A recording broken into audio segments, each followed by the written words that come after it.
Welcome to the start of a brand new week. It's Monday the 18th of November.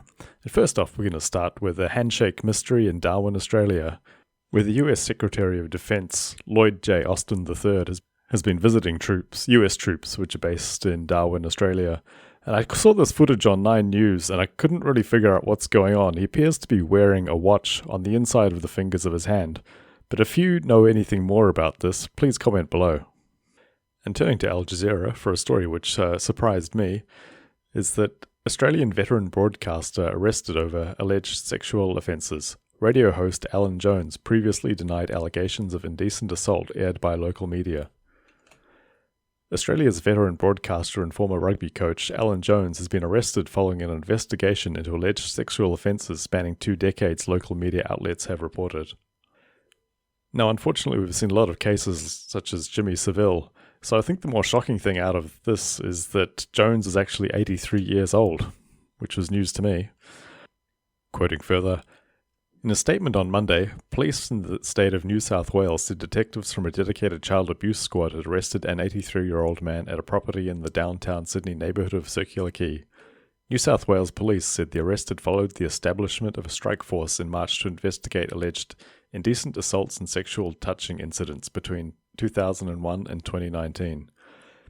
Now, this is a very high-profile case, and I think it's going to be carrying on for some time. And now, given the publicity around this, it's entirely possible there's going to be more complaints coming forward. So we're going to have to see what additional reporting and police actions are taken. Moving on, and from the ABC, the coalition is to oppose Labour's contentious plan to cap international student enrolments from next year. The government's plan to restrict the number of international students able to enrol from the start of next year appears doomed, with the coalition and the Greens set to vote against the contentious bill. Labour hoped to bring temporary migration numbers back to pre-pandemic levels and crack down on dodgy education providers by limiting the number of international students able to start studying in Australia to 270,000 next year.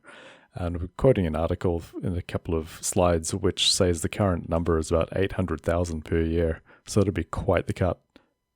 Quoting further, Education Minister Jason Clare told reporters on Monday that the coalition's decision to block the bill would destroy Mr Dutton's credibility when it comes to migration. However, from the articles, it appears the coalition's issue was that it didn't actually go far enough and they wanted a lot more cuts. And I can't believe that I'm reading this because it brings up some very horrible visuals. So never in my life did I expect to see Peter Dutton in bed with the Greens over migration, and then on the next line, it mentions about going soft on this. I mean, you might not have noticed this, but I think your brain sure did.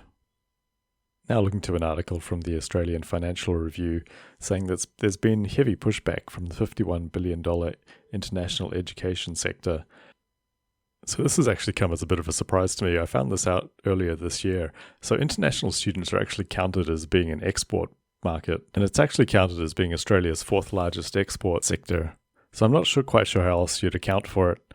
In quoting from Sky News, the Liberal frontbenchers highlighted the staggering rise in international student numbers since Labour's election from, let's just call that 470,000 in 2022 to more than 800,000 in 2024.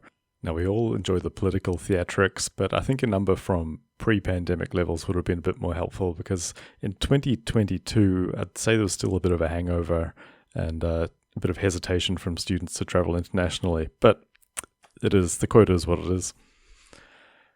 And that's it for today. We invite you to subscribe, it doesn't cost you anything, and we'll see you next time.